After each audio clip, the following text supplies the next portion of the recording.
দুনিয়াতে আল্লাহ তাআলা আমাদেরকে একটা নির্দিষ্ট হায়াত দিয়েছেন। হায়াত, দুনিয়াতে বেঁচে থাকার জন্য কিছু উপকরণ আল্লাহ তাআলা দিয়ে দিয়েছেন। এর মধ্যে অন্যতম উপকরণ হলো অক্সিজেন। অক্সিজেন যেটা আমরা প্রতিনিয়ত গ্রহণ করি, কার্বন ডাই অক্সাইড যেটা আমরা প্রতিনিয়ত ছেড়ে দেই। অক্সিজেন ছাড়া আপনাদের এলাকায় 2-4-10 দিন বেঁচে আছে এমন একটা লোক আছে নাকি? আছে? তাম দুনিয়া খুঁজলে একটা মানুষও পাওয়া যাবে না যে অক্সিজেন ছাড়া সে 1-2 দিন বেঁচে আছে। অক্সিজেন কত দামি একটা নেয়ামত।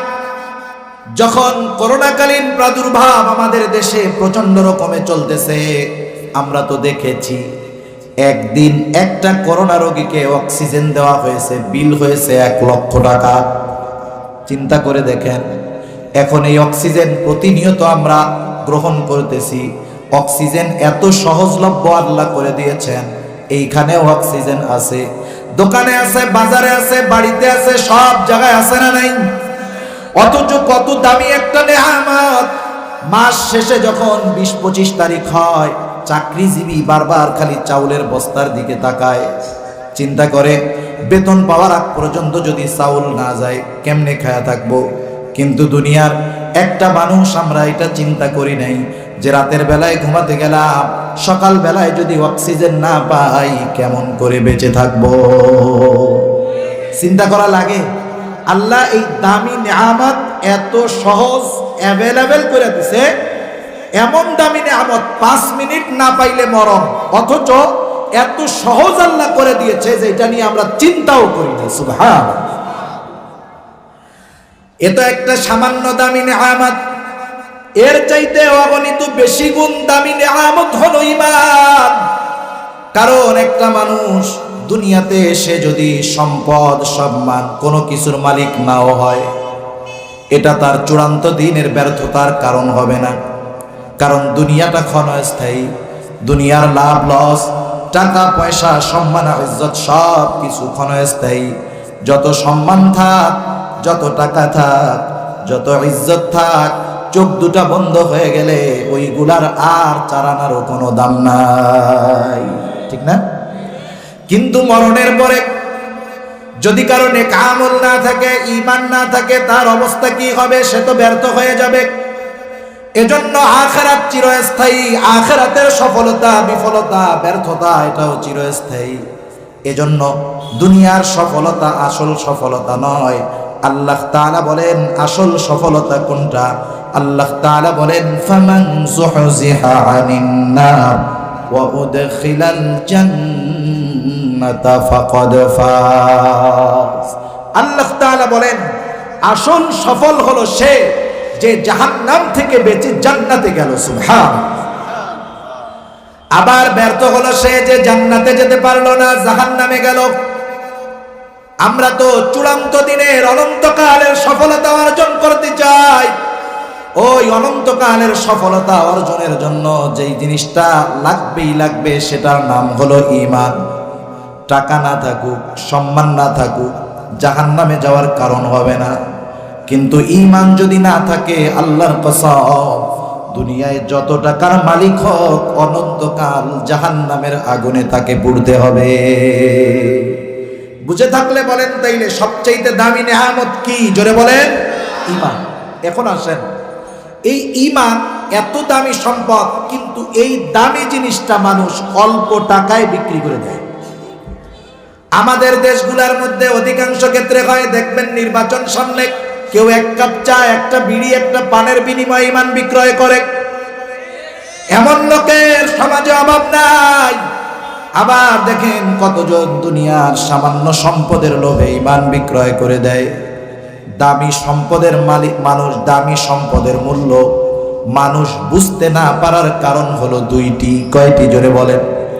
একটা দামি সম্পদ, একে না চেনার, না জানার, মূল্যায়ন না করার কারণ হলো 2টা। 1 নাম্বার কারণ, মানুষ দামি জিনিসকে চিনে না, দামি জিনিসের মূল্যায়ন করে না। এর 1 নাম্বার কারণ হলো ওই দামি জিনিস সে যদি বিনা পরিশ্রমে পেয়ে যায়, বিনা কষ্টে যদি তার অর্জিত হয়, তাইলে ওই দামি জিনিসের মূল্যায়ন তার কাছে থাকে না। যেমন এখানে তো আশেপাশে ইন্ডাস্ট্রিয়াল এরিয়া, এ জায়গার মানুষরা পরিশ্রমী মানুষ।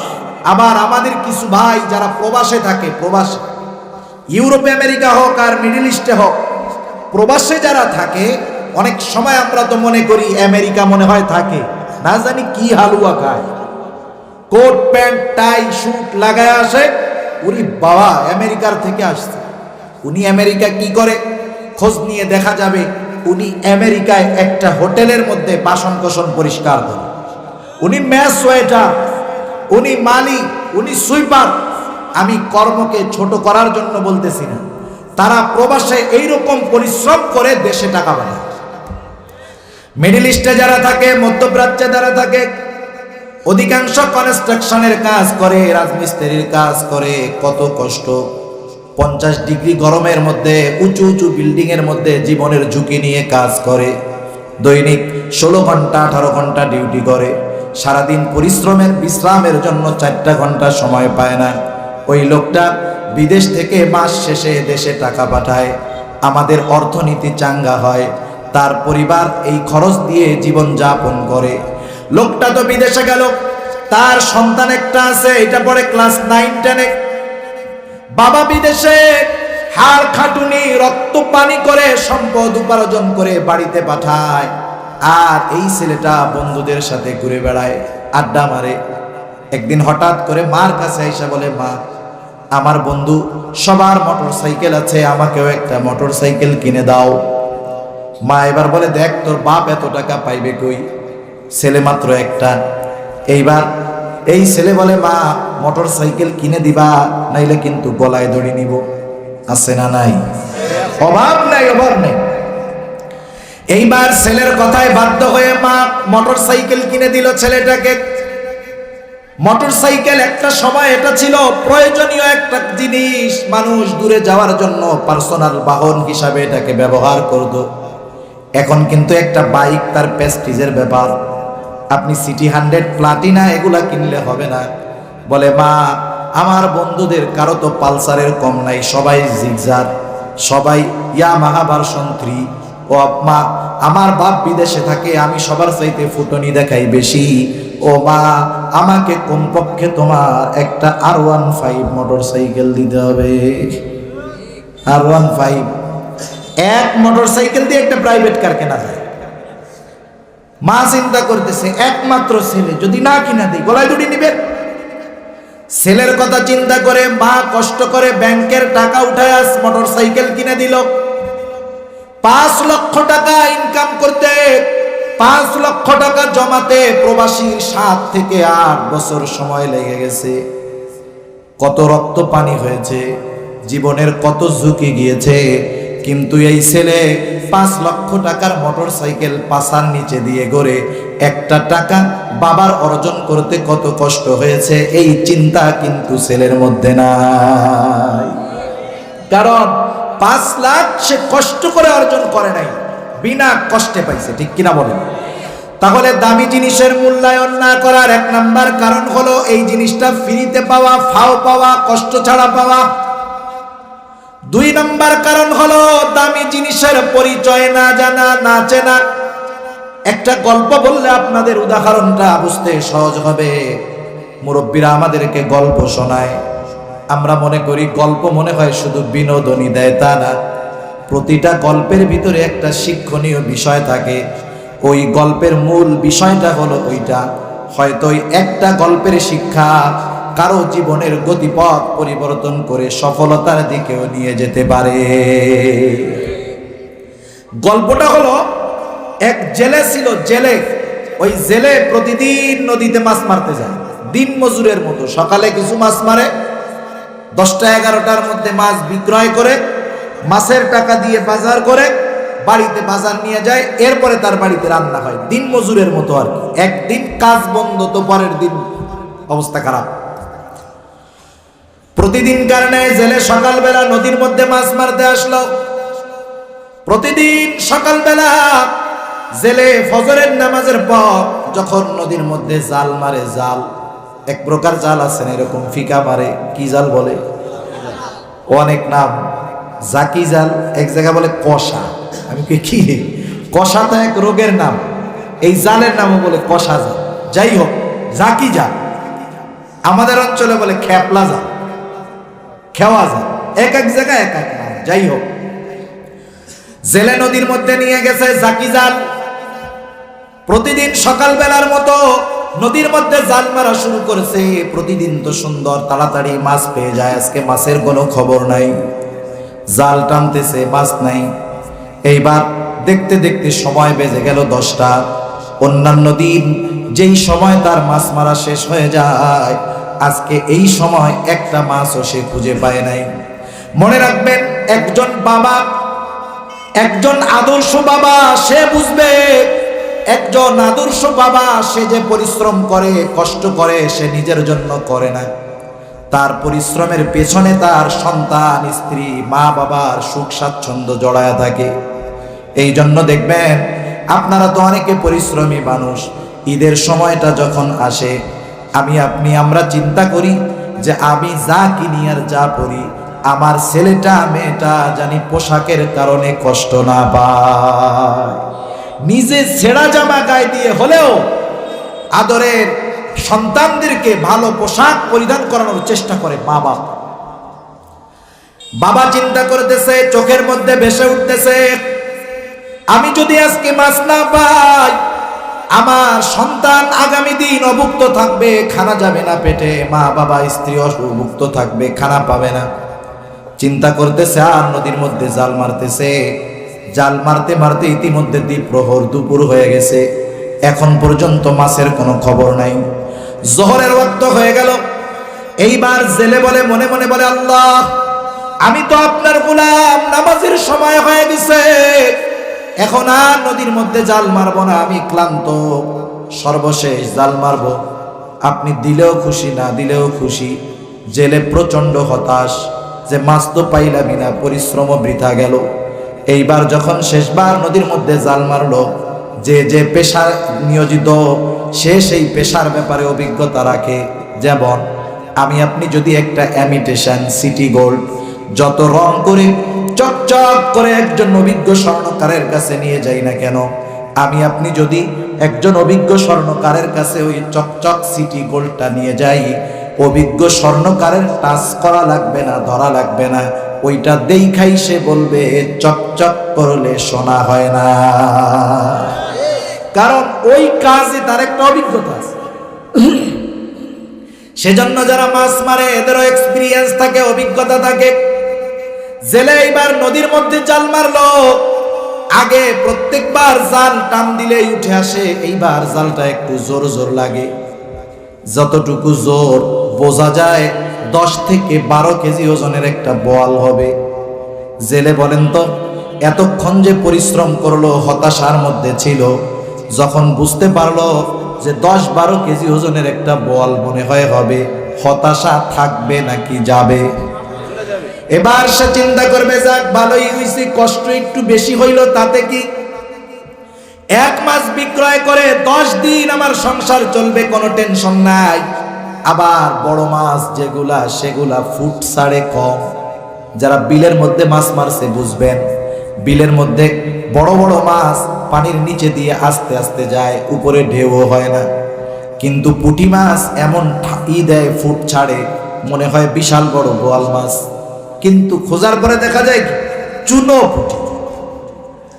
চুনো পুঁটি আর বড় মাছ ঢেউ সৃষ্টি করে কম, আস্তে আস্তে যায়। জেলে চিন্তা করতেছে, মাছ মনে হয় অনেক বড়, এই জন্য নড়াচড়া করে না। এইবার জেলে আনন্দ চিত্তে জালটারে যখন উপরে উঠাইল, উঠানোর পরে দেখেন জাল কোথায়, মাছ কোথায়, এত বড় একটা পাথর। বলেন তো এইবার জেলের মনের মধ্যে কি চিন্তা আসবে? অবশ্যই জেলে বলবে, আল্লাহ দেও নাই তাও একটা ব্যাপার ছিল, কিন্তু আশা দিয়ে কেন আশাহত করলা? ও চিন্তা করছে, আল্লাহ তাআলা যেহেতু পাথর দিয়ে খুশি, আমি পাথর মাথায় নিয়ে বাড়িতে চলে গেছি। বাড়ির মধ্যে গিয়া ঘরের সামনে, উঠানের সামনে পাথরটারে ফালায় রাখছে।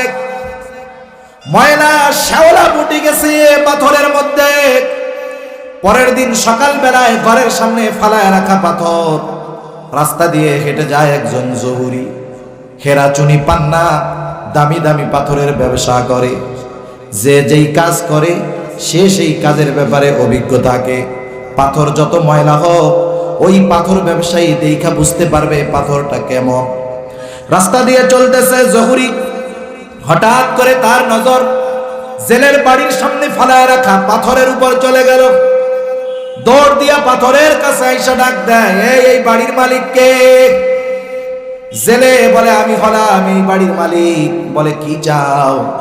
জেলেকে এবার জহুরি বলে যে আমি তোমার এই পাথরটা কিনতে চাই। জহুরিকে এইবার জেলে বলে, আমার সাথে মজা কর, তুমি কিনো হীরা চুনি পান্না দামি দামি পাথর, আর তোমার আমার ঘরের সামনে ফালায় রাখা ময়লা পাথরের উপরে বদনজর গেল কেন? এইবার দুজনের কথোপকথন চলতেছে, লোকজন জড়ো হয়ে গেল, কেউ কিছু বুঝে না। জহুরি বলে, পাথর বেচবা নাকি? বলো কত চাও তত দিব। মানুষেরাও মনে করে জহুরির মাথা মনে হয় খারাপ হয়ে গেছে, এই লোকটা এই ময়লা পাথরটা কেন কিনতে চায়?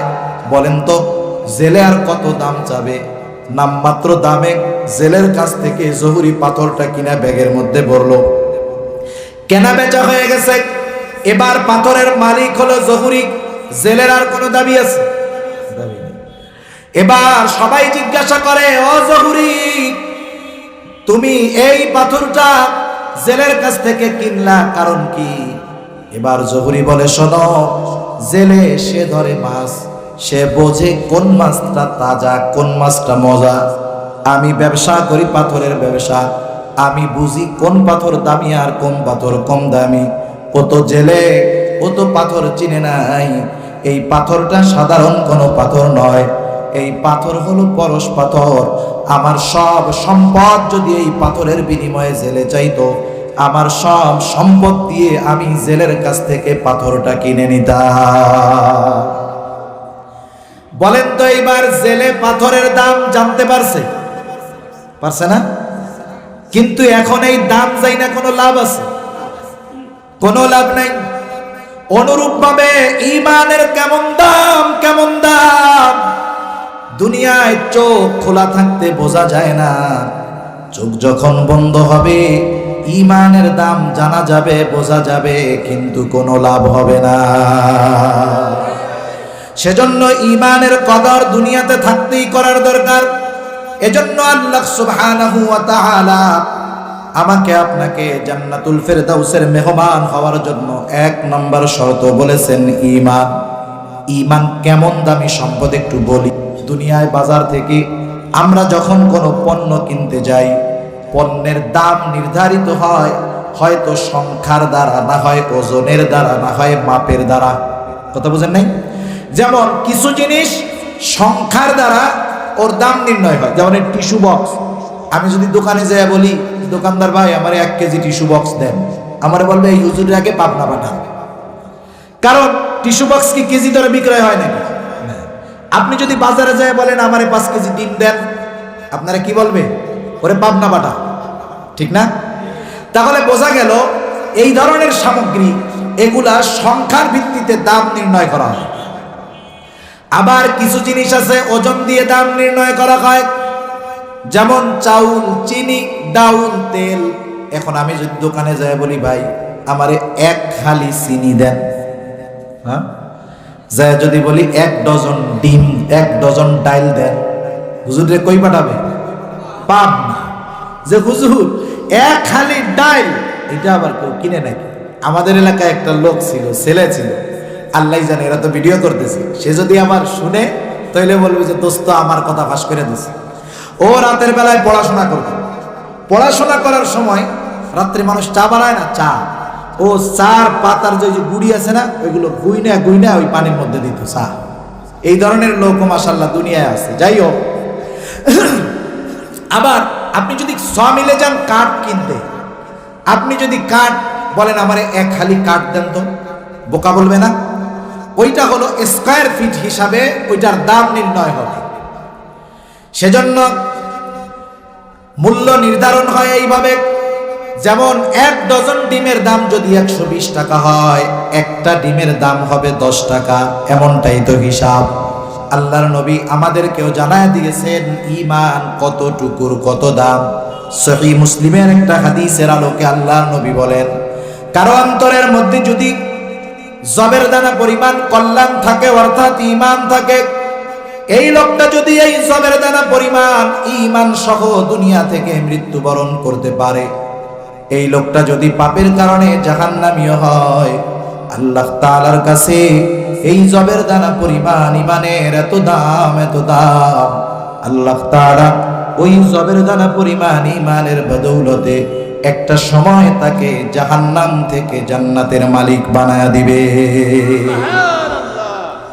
নবীজি আমার এরপরে বলেন, কারো অন্তরের মধ্যে যদি গমের দানা পরিমাণ কল্যাণ থাকে, অর্থাৎ ঈমান থাকে, এই লোকটা যদি পাপের কারণে জাহান্নামী হয়, আল্লাহ তাআলার কাছে ওই গমের দানা পরিমাণ ঈমানের এত দাম, এত দাম, আল্লাহ তাআলা ওই গমের দানা পরিমাণ ঈমানের বদৌলতে একটা সময় তাকে জাহান্নাম থেকে জান্নাতের মালিক বানায়া দিবে।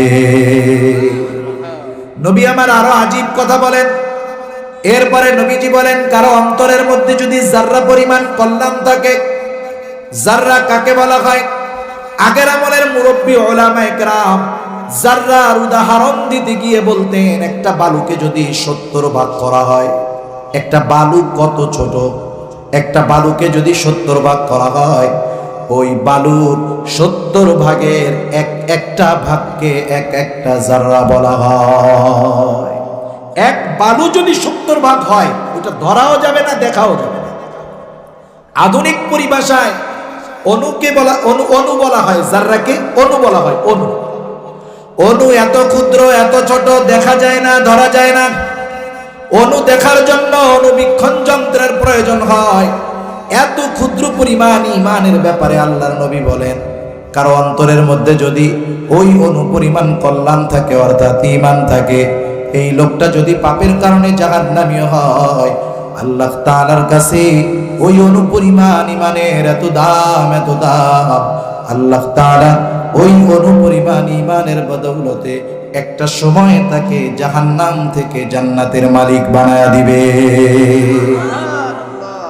নবীজি আর এক হাদিসের মধ্যে বলেন, যেই লোকটা সবচাইতে ছোট জান্নাতের মালিক হবে, বড়টার কথা বাদ, সবচাইতে ছোট জান্নাতের মালিক যে হবে, তার জান্নাতের পরিধি হবে কমপক্ষে এই দুনিয়ার 10 গুণ। এত জায়গা আল্লাহ পাবে কই? আছে না নাই জায়গা? 100 বছর আগেও যখন এই ওয়াজ করা হইতো, যারা নাস্তিক, ইসলাম বিদ্বেষী, পরকাল, জান্নাত, জাহান্নাম বিশ্বাস করে না, ওরা ওয়াজ শুনে বক্তা শ্রোতা উভয়ের একটা গালি দিয়ে চলে যেত। কি বলতো? দেখ, হুজুরে এক বলদ, হুজুরের সামনে যারা কথা বলে শুনতেছে, এরা আর এক বলদ। কেন? বলে আমরা দুনিয়া ব্যাপী ফ্যামিলি প্ল্যানিং চালু করতেছি, মানুষের থাকার জায়গার অভাব, খাবারের জায়গার অভাব, আমরা মানুষকে স্লোগান দিতেছি 2টার বেশি নয়, একটা হলে ভালো হয়। আসেনি ফ্যামিলি প্ল্যানিং? জন্ম নিয়ন্ত্রণের যা সামগ্রী দরকার ফ্রিতে দিতেছি। এরা কি করে? এরা বলে আল্লাহ নাকি এগো একজন এই দুনিয়ার 10 গুণ পরিমাণ জান্নাত দিবে। এত জায়গা পাবে কোথায়? 100 বছর আগেও এরকম বলতো, কিন্তু এখন আর বলার উপায় নাই। আছে? আল্লাহ তাআলা বিজ্ঞানের উৎকর্ষতায় দেখায় দিয়েছেন, প্রথম আসমানের নিচে কত জায়গা আছে আল্লাহ তাআলা দেখায় দিয়েছেন। সামান্য উপমা দিলে আপনারা একটু খেয়াল করলে বুঝতে পারবেন। আলোচনা কোনোটাই কঠিন না, শুধুমাত্র চামড়ার কানের সাথে দিলের কানটাকে সজাগ রাখার দরকার। বোঝা সহজ, আর বুঝলে মনে থাকে, আমল করা সহজ। ঠিক কিনা বলেন? কত জায়গা আল্লাহ তাআলা রাখছে। এই যে আমরা সূর্য থেকে আলো পাই, সূর্যের ব্যাপারে বিজ্ঞান বলে সূর্য হলো পৃথিবীর চাইতে 13 লক্ষ গুণ বড়। তার মানে একটা সূর্য 13 লক্ষ পৃথিবীর সমান। কিন্তু সূর্যটা সকাল বেলায় যখন ওঠে মনে হয় কেমন জানি সিদ্ধ ডিমের কুসুম, আবার বিকাল বেলায় যখন অস্ত যায় মনে হয় সিদ্ধ ডিমের কুসুম। এত ছোট দেখা যাওয়ার কারণ হলো বিজ্ঞান বলে সূর্যের দূরত্বের কারণে ছোট দেখা যায়। পৃথিবী থেকে সূর্যের দূরত্ব কত? বিজ্ঞান বলে সূর্যের দূরত্ব হলো পৃথিবী থেকে 9,30,00,000 মাইল। 9,30,00,000 মাইল দূরে হলো সূর্য, যার কারণে পৃথিবীর 13 লক্ষ গুণ বড় সূর্যটারেও ফুটবলের মতো মনে হয়, ঠিক না? পৃথিবীবাসী সূর্যের আলো পায়, সূর্যের আলো। বিজ্ঞান বলে পৃথিবীর কেন্দ্রে, সূর্যের কেন্দ্র থেকে পৃথিবীর কেন্দ্রে সূর্যের আলো পৌঁছাইতে সময় লাগে 500 সেকেন্ড। কত সেকেন্ড? 500 সেকেন্ডে সূর্যের আলো দুনিয়াতে পৌঁছায়। কিভাবে? কারণ আলোর গতি হলো সেকেন্ডে প্রায় 3 লক্ষ কিলোমিটার, 1,86,000 মাইলের মতো। আলো 9,30,00,000 মাইল অতিক্রম করতে প্রতি সেকেন্ডে পাড়ি দেয় 1,86,000 মাইল। এই জন্য 500 সেকেন্ডে সূর্যের আলো দুনিয়াতে পৌঁছায়া যায়। যদি পরীক্ষা করতে মনে চায়, আপনি সুন্দর মতো লিখবেন 1,86,000 গুণ দিবেন 500, অ্যান্সার হবে 9,30,00,000 মাইল। তাহলে 500 সেকেন্ডে সূর্যের আলো দুনিয়াতে চলে আসে।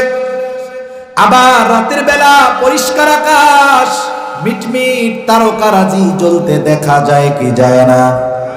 ছোটবেলায় শিলুক শোনাইতো আমাদের, বলে এক থাল সুপারি গুনতে পারে কোন ব্যাপারী? কি এইটা কত? ওই তো আকাশের তারা, গোনা যায়? মহাকাশ নিয়ে যারা গবেষণা করে নাসা, তাদেরকে যদি জিজ্ঞাসা করা হয় বলো তো আকাশে তারকারাজি কত, তারা বলবে এর হিসাব আমাদের জানা নাই। Million million billion billion trillion trillion trillion trillion, খালি সংখ্যা বলবে, হিসাব দিতে পারবে না। কত তারকা আছে আকাশে, কোনো হিসাব নাই।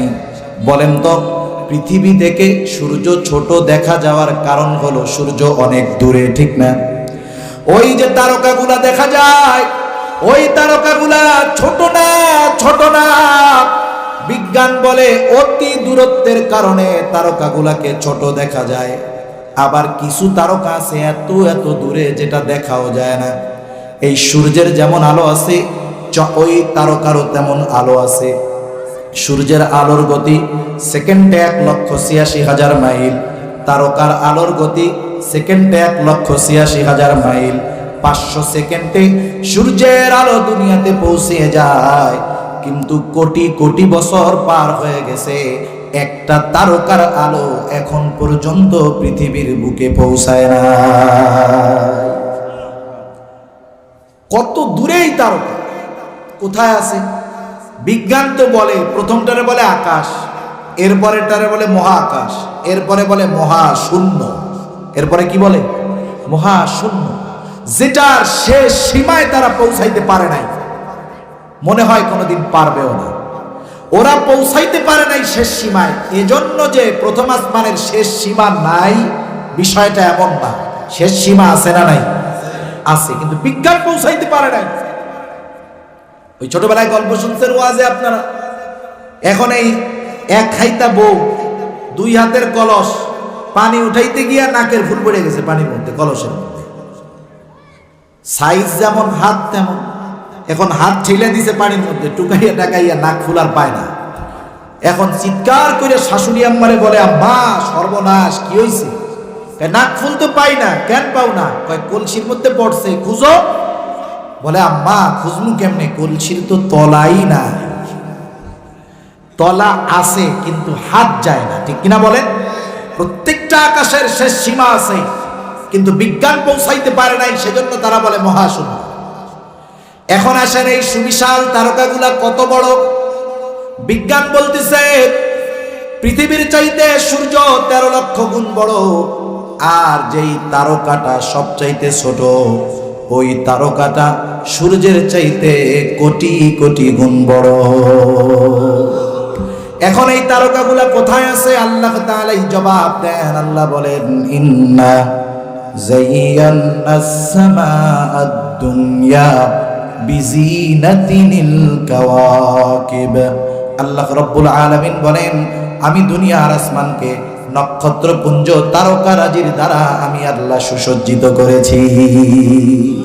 সব প্রথম আসমানের নিচে, সুবহানাল্লাহ। এখন এই আসমান আকাশ একটা, আল্লাহ তাআলা বলেন একটা না, বরং পৃথিবীর আকাশটা হলো ছোট, এরপরে আরো 6টা আকাশ আছে, প্রত্যেকটার চাইতে বড়।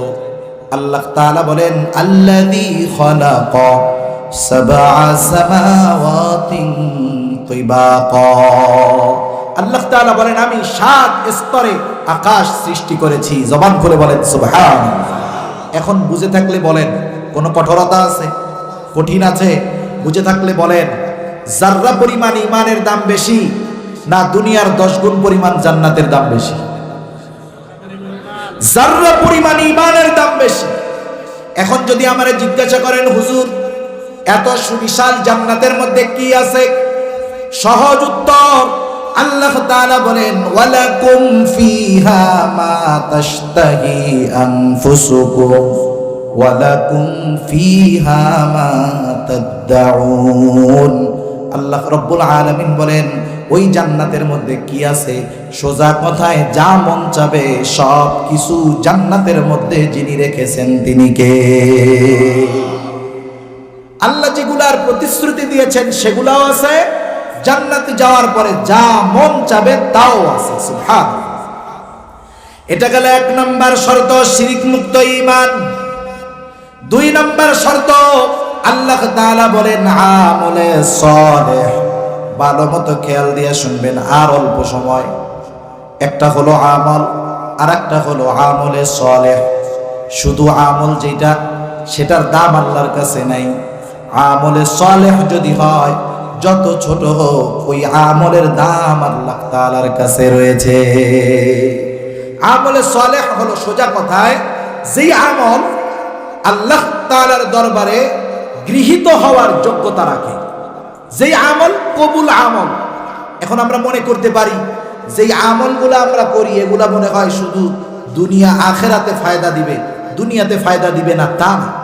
আমলে সালেহ যদি কেউ করতে পারে, যেই আমল কবুল হয় এমন আমল যদি কেউ করতে পারে, ওই আমল দিয়ে দুনিয়ার ফায়দাও অর্জন করা যায়। সুবহানাল্লাহ। তাহলে আমলে সালেহ শুধু পরকালে কাজে লাগে না, দুনিয়াতেও কাজে লাগে। প্রসিদ্ধ একটি ঘটনা, হাদিসের ঘটনা শোনাই আপনাদের। আমল যদি আল্লাহর সন্তুষ্টির জন্য হয়, আমল যদি আমলে সালেহ হয়, দুনিয়াতেও কাজে লাগে। ওই আমলের ওসিলা দিয়া দোয়া করলে আল্লাহ রব্বুল আলামিন ওই আমলে সালেহের ওসিলায় দুনিয়ার বিপদ আপদ প্রয়োজন আল্লাহ মিটায় দেয়। সেজন্য আমরা যখন দোয়া করব আল্লাহর কাছে, আমরা আগে আমার জীবনের কোন নেক আমলটা আল্লাহর জন্যই করছি ওই আমলের ওসিলা দিয়ে দোয়া করব। কারণ আমি কোন আমলটা আল্লাহর জন্য করছি দুনিয়ার কেউ না জানলেও আমি জানি, ঠিক না? যে আমি এই দানটা, আমি এই সাদকা, আমি এই রোজা, এটা কি মানুষকে দেখানোর জন্য করলাম না আল্লাহর জন্য করলাম, দুনিয়ার কেউ না জানলেও আমি জানি যে আমার এটা আল্লাহর জন্য করছি, ঠিক কিনা বলেন? সেজন্য ইখলাস ওয়ালা আমল, আমলে সালেহের ওসিলা দিয়ে দোয়া করলে দোয়া কবুল হয়। রাসূল আকরাম সাল্লাল্লাহু আলাইহি ওয়াসাল্লাম হাদিসের মধ্যে একটা ঘটনা বর্ণনা করেছেন, 3 যুবকের ঘটনা। নবীজি বলেন একদিন 3 জন যুবক, অতীতকালের 3 জন যুবক একদিন পাহাড়ের পাদদেশ দিয়ে হাঁটতেছে, সফরে বের হলো। হঠাৎ করে আকাশ মেঘাচ্ছন্ন হয়ে গেল, বৃষ্টি পড়া শুরু হয়ে গেল। কোথায় তারা আশ্রয় নিবে? তারা দেখতে পেল পাহাড়ের পাদদেশে একটা বড় গর্ত। গর্তের মধ্যে গিয়া 3 জন দাঁড়াইলো, চিন্তা করলো ঝড় বৃষ্টি শেষ হলে আমরা যার যার বাড়িতে ফিরে যাব। কিন্তু আফসোস, তারা যখন ওই গর্তের মধ্যে অপেক্ষমান বৃষ্টি থামার, হঠাৎ করে উপর থেকে বড় একটা পাথর এসে তাদের গর্তের মুখের উপরে পড়লো, আর গর্তের মুখটা বন্ধ হয়ে গেল। ভেতরটা কেমন জানি কবর হয়ে গেছে, কিছু দেখা যায় না, আলো নাই, বাতাস নাই। 3 জনে প্রচন্ড ভীত হয়ে গেল। এখান থেকে তো যদি আমরা না যেতে পারি, এখানেই মারা যাব, এখানেই সব শেষ, সমাধি এখানেই হয়ে যাবে। 3 জন মিলে ঠেলাঠেলি কইরাও পাথরটারে সরাইতে পারে না। এইবার 3 জনে হতাশ হয়ে গেল, চিন্তা করতেছে এই বিপদ থেকে আমাদের শক্তি বুদ্ধিমত্তার জোরে উদ্ধার হওয়া সম্ভব নয়। যিনি উদ্ধার করতে পারবেন তিনি কে? আল্লাহকে সন্তুষ্ট যদি করা যায় আল্লাহ উদ্ধার করতে পারে। কি করা যায়? এই তিনজন পরামর্শ করিয়া সিদ্ধান্তে পৌঁছালো যে শোনো, তোমরা জিন্দেগীর যেই আমলটা আল্লাহর জন্য করছো ওই আমলটারে ওসিলা বানাইয়া আল্লাহর কাছে দোয়া করো। এবার প্রথম জন দোয়া শুরু করলো, বলে আল্লাহ, আমি একজন যুবক মানুষ, আয় আল্লাহ, আমার একজন চাচাতো বোন ছিল, যুবতী সুন্দরী, আমি সব সময় তাকে কাছে পাইতে চাইতাম, কিন্তু সুযোগ আমি কখনো পাই নাই। হঠাৎ একদিন আমার ওই চাচাতো বোন, সে ছিল দরিদ্র অভাবগ্রস্ত, একদিন কিছু টাকার প্রয়োজনে সে আমার কাছে আসলো, টাকা ধার চাইল। আমি এটাকে মোক্ষম সুযোগ মনে করলাম। আমি তাকে বললাম, শোনো, তোমার প্রয়োজনে টাকা আমি তোমাকে দিতে পারি, ঠিক আছে, কিন্তু তোমার আমার সাথে গোপন অভিসারে জিনায় লিপ্ত হতে হবে। হাদিসের মধ্যে আসছে, কাদাল ফাকিরু আইয়াকুনা কুফরা, দারিদ্রতা মানুষকে কুফরি পর্যন্ত পৌঁছায় দেয়। একটা মানুষ যখন অভাবগ্রস্ত হয়, অভাবের সর্বশেষ সীমায় চলে যায়, তখন কিন্তু কুফরি করতেও তার বাধে না, কারণ তার পেট, তার ক্ষুধা, তার প্রয়োজন তাকে দিন থেকে বিচ্যুত করে দেয়। কথাটা বলার একটা কারণ হলো, অনেক সময় দেখা যায় আল্লাহ তাআলা আমাদেরকে সামর্থ্য দিয়েছে, আমার অনেক প্রতিবেশী আত্মীয় স্বজন অভাবগ্রস্ত আছে, এমনও হয় অনেক মানুষ অভাবের তাড়নায় অপরাধের সাথে জড়ায়া যায়, আছে না নাই?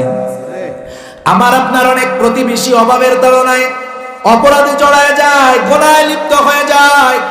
আমরা কি করতে পারি? আমরা শুধু তাদের সমালোচনাটাই করতে পারি। দেখ, অমুকের ছেলে, অমুকের মেয়ে এই কাম করতেছে, এই সমালোচনা আমরা করতে পারি, কিন্তু ইসলাম আমাদেরকে কি শিক্ষা দিল? বরং ওই যে ছেলেটা অপরাধ করতেছে অভাবের তাড়নায়, আমি সচ্ছল প্রতিবেশী আরামে আছি, কিয়ামতের দিন ও ওর অপরাধের জন্য একা অপরাধী সাব্যস্ত হবে না, বরং তার সচ্ছল প্রতিবেশীও আল্লাহর দরবারে অপরাধী হিসাবে সাব্যস্ত হবে। সেজন্য প্রতিবেশীদের দিকে নিজে বাঁচার জন্য হলেও খেয়াল রাখার দরকার, ঠিক না? কারণ আমরা তো পরের স্বার্থ চিন্তা করি না, আমরা আগে নিজেদের স্বার্থ চিন্তা করি। সেজন্য পরকালে নিজে বাঁচার চিন্তা কইরা প্রতিবেশী অভাবগ্রস্ত যারা আছে এদের সহযোগিতা করার দরকার। নাহলে কি হবে? হাদিসের মধ্যে আসছে এরকম, কিয়ামতের দিন আল্লাহ তাআলা এক শ্রেণীর মানুষকে বলবে, আমি তো ক্ষুধার্ত ছিলাম, আমাকে তোমরা খাবার দাও নাই, আমি বস্ত্রহীন ছিলাম, বস্ত্র দাও নাই, আমি পিপাসিত ছিলাম, পানি দাও নাই, আমি অসুস্থ ছিলাম, আমার সেবা শুশ্রূষা করো নাই। এইবার মানুষেরা বলবে, আল্লাহ, আপনি তো এই সব কিছু থেকে মুক্ত। এবার আল্লাহ তাআলা বলবে, আমার গোলাম, তোমার প্রতিবেশী অভুক্ত ছিল, অসুস্থ ছিল, পিপাসিত ছিল, অভাবগ্রস্ত ছিল, বস্ত্রহীন ছিল, তুমি যদি তাদেরকে এগুলা দিতা আমি আল্লাহ পেয়ে যাইতাম। সেজন্য অভাবগ্রস্ত যারা, এদেরকে আমরা আমাদের স্বার্থ অনুযায়ী সহযোগিতা করব, করা যাবে না ইনশাআল্লাহ? আল্লাহ রাসূল এক হাদিসের মধ্যে কি বলে জানেন? নবীজি বলেন, তোমরা তোমাদের তরকারির মধ্যে একটু ঝোল বেশি দাও, পানি বেশি দাও। কেন দিবা? তোমার প্রতিবেশীর খোঁজ নিবা, প্রতিবেশীর বাসায় তরকারি পাঠাও। হাদিসের মধ্যে আসছে, আর হাদিস আল্লাহর নবী বলেন, যদি ছাগলের পায়েরও কোনো অংশ হয়, তুমি তোমার প্রতিবেশীকে এগুলো পাঠাবা, এতে প্রতিবেশীর সাথে সম্পর্ক ভালো হয়। কিন্তু শহরের যান্ত্রিক জীবন, আমাদের ফ্ল্যাট, বাসা, বিল্ডিং, পাশের রুমে যদি একজন মইরা ভূত হয়ে যায়, আমাদের কোনো খবর থাকে না, ঠিক কিনা বলেন? এগুলো ঠিক না, আশেপাশে খোঁজ খবর রাখা দরকার। তা যাই হোক, এবার যুবকটা বলে, আল্লাহ, আমার চাচাতো বোন অভাবের তাড়নায় আমার শর্তে রাজি হয়ে গেল, নির্ধারিত দিনে আমি তার কাছে হাজির হয়ে গেলাম, একেবারে নিরালায় নিভৃতে, কেউ নাই, কেউ দেখে না, কেউ জানে না, আমি একেবারে তার নিকটবর্তী হয়ে গেলাম। আল্লাহ, এই সময় আমার চাচাতো বোন বলল, ভাই, তুমি আল্লাহকে ভয় করো। তার জবান দিয়ে এই কথাটা বের হওয়ার সাথে সাথে ওই কথাটা আমার কর্ণকুহরে ঢুকে হৃদয় পর্যন্ত পৌঁছায় গেল। আমি সাথে সাথে সেখান থেকে উঠে আসলাম। তাকে যেই টাকা দিলাম মাফ করে দিলাম, আমি গুনাহ আর করব না, এই ব্যাপারে তাওবা করলাম। আয় আল্লাহ, আমি যে এই পাপের কাছে গিয়েও ফিরে আসলাম, এই ফিরে আসাটা শুধুমাত্র যদি আপনার সন্তুষ্টির জন্য হয়। আয় আল্লাহ, আমরা বিপদে পড়েছি, এই বিপদ থেকে আপনি আমাদের উদ্ধার করে। গুনার থেকে ফিরে আসছে কার ভয়? জোরে বলেন কার ভয়? এটাও নেক কাজ। এই কাজের ওসিলা দিয়ে দোয়া করছে। নবীজি বলেন দোয়া কবুল হয়ে গেল, সাথে সাথে পাথরটা গর্তের মুখ থেকে একটু সরে গেল, কিছু আলো বাতাস ভেতরে ঢুকে, কিন্তু এখনো বের হওয়ার মতো পর্যাপ্ত জায়গা হয় নাই। এইবার দ্বিতীয় জন দোয়া শুরু করছে, বলে আল্লাহ, আমি একজন রাখাল মানুষ, ছাগল পালি, প্রতিদিন সকালবেলায় ছাগলের পাল নিয়ে বের হই, বিকালে বাড়িতে ফিরি। আয় আল্লাহ, বাড়িতে ফেরার পর সর্বপ্রথম আমি আমার ছাগলের দুধগুলো দহন করে আমার স্ত্রী সন্তানের আগে আমি আমার মা বাবাকে পান করাই। আমার মা বাবার আগে আমার স্ত্রী সন্তানকে দুধ পান করানো আমি ভালো মনে করি না। আল্লাহ, একদিন দেরি হয়ে গেল, গভীর রাতে বাড়িতে ফিরলাম, আমার স্ত্রী সন্তান ক্ষুধায় কাতর। গভীর রাত আমি দুধ দহন করলাম। দুধ দহন করার পরে আমি দুধের পাত্র নিয়ে আমার মা বাবার ঘরে চলে গেলাম। বৃদ্ধ মানুষ, অনেক রাত, ওনারা ঘুমায় গেছে। এই দিক দিয়ে আমার স্ত্রী সন্তান ক্ষুধার যন্ত্রণায় কাতরাইতেছে। আয় আল্লাহ, আমি আমার মা বাবার ঘুম থেকে তাদেরকে জাগ্রত করাও ভালো মনে করলাম না, আবার মা বাবার আগে আমার স্ত্রী সন্তানকে দুধ পান করানো ভালো মনে করলাম না। আমি তাদের জন্য অপেক্ষা করলাম, তারা ঘুম থেকে জাগ্রত হলো, আমি আমার মা বাবাকে দুধ পান করানোর পর এরপরে আমার স্ত্রী সন্তানকে দুধ পান করাইলাম। আয় আল্লাহ, এই কাজটা যদি আমি আপনার জন্য করে থাকি, আমরা বিপদে পড়েছি, এই বিপদ থেকে আপনি আমাদের উদ্ধার করে। নবীজি বলেন তাদের দোয়া কবুল হয়ে গেল, পাথরটা আর একটু সরে গেল, আলো বাতাস বেশি বেশি ঢুকে, কিন্তু এখনো একজন মানুষ বাহির হওয়ার মতো পর্যাপ্ত জায়গা নাই। এইবার তৃতীয় জন দোয়া শুরু করছে, বলে আল্লাহ, আমি একদিন একটা লোকের দিন মজুর নিয়েছি, কামলা নিয়েছি, লোকটা সারাদিন আমার কাজ করলো, সারাদিন কাজ করার পর সে তার পারিশ্রমিক না নিয়ে বাড়িতে চলে গেল। আমি তার পারিশ্রমিক রেখে দিলাম, খবর নাই, আসে না। আমি চিন্তা করলাম লোকটার সম্পদ এভাবে ফালায় না রেখে একটা ছোট ছাগলের বাচ্চা কিনে নেই। আমি একটা ছাগলের বাচ্চা কিনলাম, বড় হলো, দিন গেল, আল্লাহ তাআলা বরকত দিল, একটা সময় অনেক ছাগল হয়ে গেল। এখন আমার জন্য এই ছাগল পাল কন্ট্রোল করাটা ঝামেলার বিষয় হয়ে গেল। এর মধ্যে থেকে কয়েকটা ছাগল বিক্রয় করে আমি একজন রাখাল নিয়োগ দিয়ে দিলাম। আয় আল্লাহ, দিন যায়, ছাগলের মধ্যে বরকত, বিশাল একটা বড় পাল হয়ে গেল, ছাগলের পাল। এইবার একদিন ওই লোকটা আমার কাছে আসছে, আসার পরে বলে, ভাই, অনেক দিন আগে আমি তোমার বাড়িতে কাজ করেছিলাম, আমার পাওনাটা আছে, তুমি পাওনাটা দিয়ে দাও। এইবার লোকটা বলল, ভাই, এই যে ছাগল রাখাল সহ এই ছাগলের পাল তোমার পারিশ্রমিক মজুরি, তুমি নিয়ে যাও। লোকটা বলে, মজা করো? বলে, না, আমি যে তোমার পারিশ্রমিক নাও নাই তুমি, ওইটা দিয়ে আমি ছাগল কিনছি, আল্লাহ বরকত দিয়েছে, এগুলো সব তোমার। চিন্তা করেন, যারা পরিশ্রম করেন, দিন রাত রক্ত পানি করে 12 ঘন্টা 14 ঘন্টা ডিউটি করেন, আফসোসের সাথে বলতে হয় কিছু জালেম মালিক আছে, এই শ্রমিকদের কষ্টের মূল্যায়ন করে না, যথা সময়ে তাদের পাওনা দেয় না। অথচ আল্লাহর নবী বলেন, শ্রমিকের ঘাম শুকিয়ে যাওয়ার আগে তার পারিশ্রমিক দিয়ে দাও। যারা দেয় না, এরা বান্দার হক নষ্টকারী। কিয়ামতের দিন অবশ্যই আল্লাহর পক্ষ থেকে কঠিন শাস্তি তাদের জন্য আছে, ঠিক কিনা বলেন? সেজন্য কেউ যদি মনে করে যে আমি একজনরে কম বেতনে বেশি টাইম খাটাইয়া লাভ করে ফেলছি, না না, তুমি দুনিয়ার ক্ষণিক লাভ দেখতেছো, কিন্তু এর মধ্যে তোমার অনন্তকালের ক্ষতি আছে, ঠিক কিনা বলেন? এজন্য আমরা যাদেরকে দিয়ে পরিশ্রম করাবো, তাদের পারিশ্রমিক যথাযথভাবে তাকে দিয়ে দিব। তার সাথে আমার যেই কন্ট্রাক্ট আছে, যেই চুক্তি আছে, এর চাইতে যদি 1 সেকেন্ড 1 মিনিট বেশি তাকে কাটাই, অবশ্যই তার মূল্যায়ন মজুরি তাকে দিতে হবে। যদি না দেওয়া হয় কিয়ামতের দিন হিসাব চুকানো হবে। ঠিক কিনা বলেন? আফসোস লাগে মাঝে মধ্যে দেখি গাজীপুর এইদিকে ওইদিকে বিভিন্ন জায়গায় যে গার্মেন্টস শ্রমিক যারা, এদের বেতন না দিয়ে, বেতন আটকায় রেখে এদেরকে কষ্ট দেওয়া হয়, আর এরা বাধ্য হয়ে এরপরে রাস্তাঘাট আটকায় দেয়। উপায় নেই, আপনি বললে শুনবে না তো। যতক্ষণ না বড় কিছু করা হয় ততক্ষণ তো মালিক পক্ষের কানে আওয়াজ যায় না, ততক্ষণ প্রশাসনের কানে আওয়াজ যায় না। কিন্তু এই লোকগুলার মজুরি যথাসময়ে যথাযথভাবে দিয়ে দিলে এই ঝামেলা তো আর হয় না। ঠিক কিনা বলেন? কারণ একটা মানুষ কত টাকা আয় করে? ঢাকা শহরে এক রুমের বাসা নিয়ে যদি থাকতে চায় কেউ, 20,000 টাকা বেতনে কিছুই হয় না।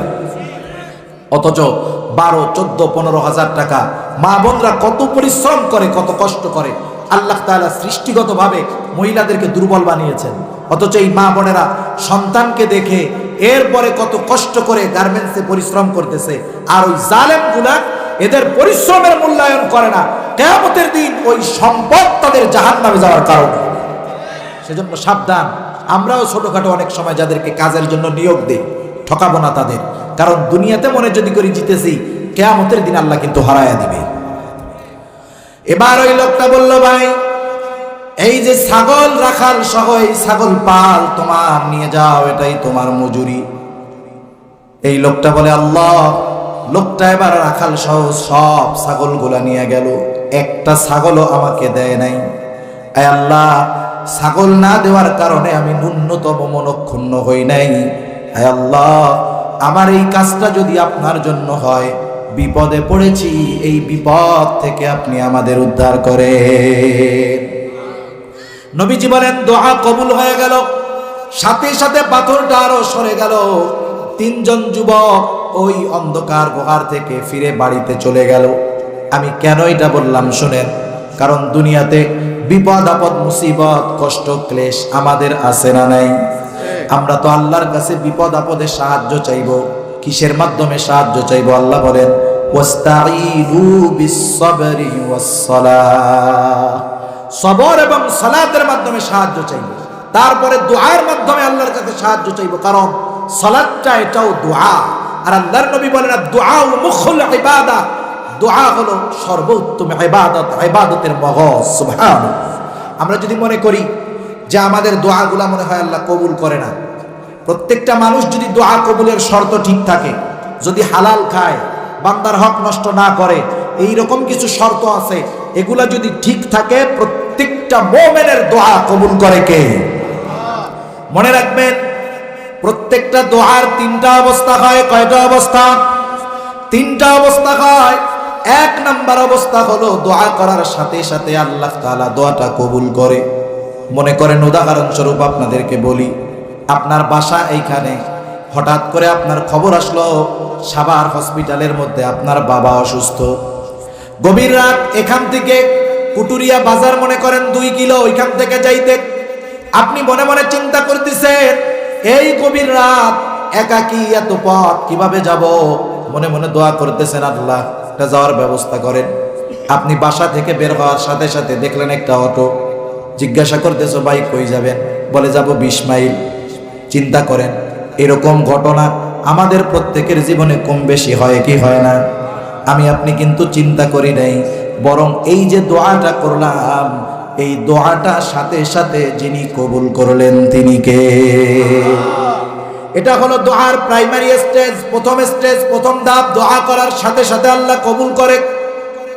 অনেক সময় দোকানদাররে দেখা পাওনাদার দোয়া করে না, সামনে তো পড়ে যেতেছে, ওই যে আসতেছে, আল্লাহ জানি না দেখে, আল্লাহ জানি না দেখে। ওই রকম সময় আল্লাহ দোয়া কবুল করে। দেখা গেল যে পাশ দিয়া গেছে, কিন্তু দোকানদার পাওনাদারে দেখে নেই, ওই দোয়া আল্লাহ কবুল করছে, নাহলে তো ধরাই খাইত।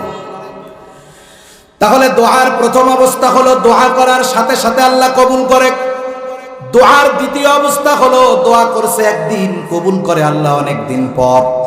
যেমন একজন মানুষ 2000 সাল থেকে দোয়া করতেছে, বলে আল্লাহ আমি একটু বাইতুল্লাহ জিয়ারত করতে চাই।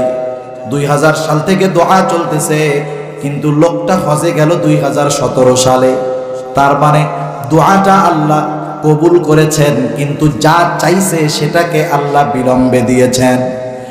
আর দোয়ার তৃতীয় অবস্থা হলো আল্লাহ তাআলা নগদেও দেন না, আল্লাহ তাআলা বিলম্বেও দেন না, আল্লাহ তাআলা ওইটা পরকালে দেন। পরকালে আল্লাহ তাআলা যেই দিন আমাদের প্রত্যেকের আমলনামা প্রত্যেকের হাতে দিয়ে দিবে, এই যে দুই ফেরেশতা লিখতেছে আর একজন রেকর্ড করতেছে, সব কিছু কিয়ামতের দিন ফাইল আকারে আমার আপনার কাছে পৌঁছায়া যাবে। আমলনামাগুলো ছড়ায়া দেওয়া হবে, কারো আমলনামা ডান হাতে যাবে, কারো আমলনামা বুক চিরে বাম হাতটা পেছনে যাবে, পেছন দিক দিয়ে দেওয়া হবে।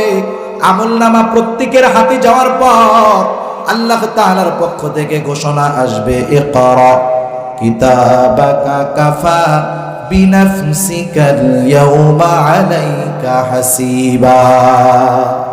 বলবে যে পড়ো তোমার আমলনামা, পড়ো তোমার কিতাব, কাফা বিনাফসিকাল ইয়াউমা আলাইকা হাসিবা। আজকে তুমি তোমার হিসাব নেওয়ার জন্য নিজে যথেষ্ট। যেই লোকটা বকলম কিছু লিখতে পারে না, সেও তার আমলনামা পড়ার যোগ্যতা আল্লাহর কাছ থেকে পেয়ে যাবে। আমলনামার মধ্যে কি লেখা থাকবে? এক পাশে লেখা থাকবে কর্ম, এক পাশে প্রতিদান। মনে করেন আপনি আপনার একজন লোককে পাঠাইছেন বাজারে, বাজার শেষ করার পরে আপনার হাতে যখন লিস্ট দিল, এক পাশে লেখা চাউল 100 টাকা, ডাউল 50 টাকা, ডাল এত টাকা, রিক্সা ভাড়া এত টাকা, এইভাবে এক পাশে পণ্যর নাম আর এক পাশে পণ্যের দাম। কিন্তু নিচের দিকে গিয়া দেখলেন বাম পাশে কোনো পণ্য লেখা নাই, কিন্তু 50 টাকা আলাদা লেখা। জিজ্ঞাসা করবেন না, যাই বুঝলাম চাল ডাল চিনি সব কিছুর দাম উল্লেখ করলি, এক্সট্রা 50 টাকা কিসের? জিজ্ঞাসা করা হবে না? আমলনামার মধ্যে অনুরূপ থাকবে, কিছু আমল তো থাকবে, এখানে লেখা থাকবে নামাজের এত সওয়াব, রোজার এত, যাকাতের এত, সাদকার এত, প্রতিবেশীর উপকার করার এত। আর এক পাশে বিশাল একটা সওয়াবের অংশ থাকবে, কিন্তু বিপরীতে কিছু দেখা যাবে না। এবার জিজ্ঞাসা করবে আল্লাহ, এই যে বিশাল একটা সওয়াবের ভান্ডার, এর বিপরীতে তো কোনো আমল দেখি না, না নামাজ, না রোজা, না যাকাত, না সাদকা। আল্লাহ তাআলা বলবে, আমার গোলাম, দুনিয়াতে তুমি আমি আল্লাহর কাছে দোয়া করতা, তুমি মনে করতা আমি আল্লাহ তোমার দোয়াগুলা কবুল করি না। আমি আল্লাহ তোমার দোয়াগুলা কবুল করেছি, কিন্তু দুনিয়াতে দেই নাই।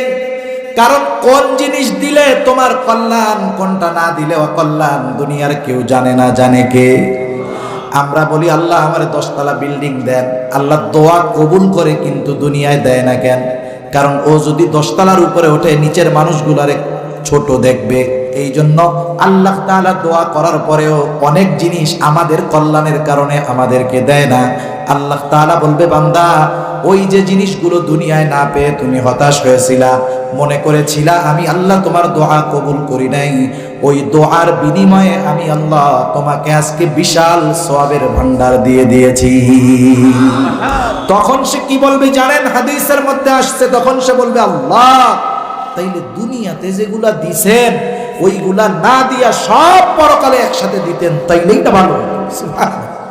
সেজন্য আমাদের কোনো দোয়া বিফলে যায় না, ওই দোয়ার দ্বারা দুনিয়ায় কাজ হবে, না হলে পরকালে যিনি এই দোয়ার পূর্ণ প্রতিদান দান করবেন কে? সেজন্য আমলগুলা আমলে সালেহ হতে হবে।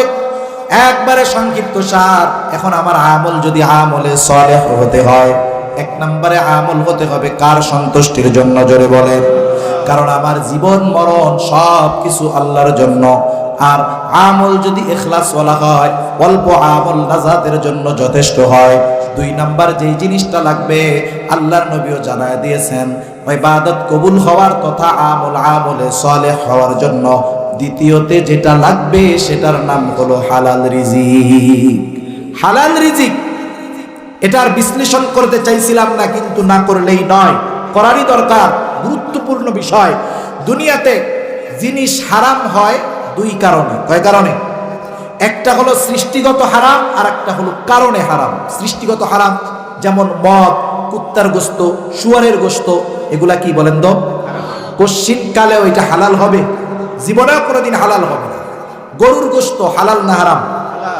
কিন্তু একজন গরু জবাই দিতে গিয়া আল্লাহর নাম বাদ দিয়ে বাবার নামে জবাই দিয়ে দিছে। গরুর জায়গায় যদি মক্কার দুম্বাও হয়, আল্লাহর নাম বাদ দিয়ে বাবার নামে জবাই দেওয়ার কারণে ওই দুম্বা হালাল না হারাম? এই তো সৃষ্টিগতভাবে হালাল ছিল, কিন্তু কারণে কি হয়ে গেছে? হারাম হয়ে গেছে।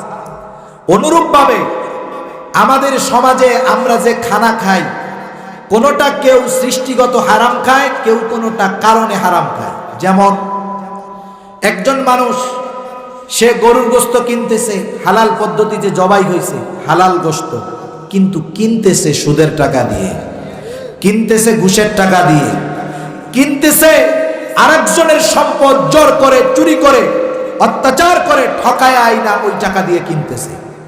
ও যদি উটের গোশত কিনে, ওই উট যদি বায়তুল্লাহর ইমামও জবাই দেয়, ওর জন্য মূলত শুয়ারের গোশত যেমন হারাম, হারাম টাকার উটের গোশত অনুরূপ ভাবেই হারাম। ঠিক কিনা বলেন? কারণ সে যেটা দিয়ে কিনছে ওইটার মূলটাই তো হারাম।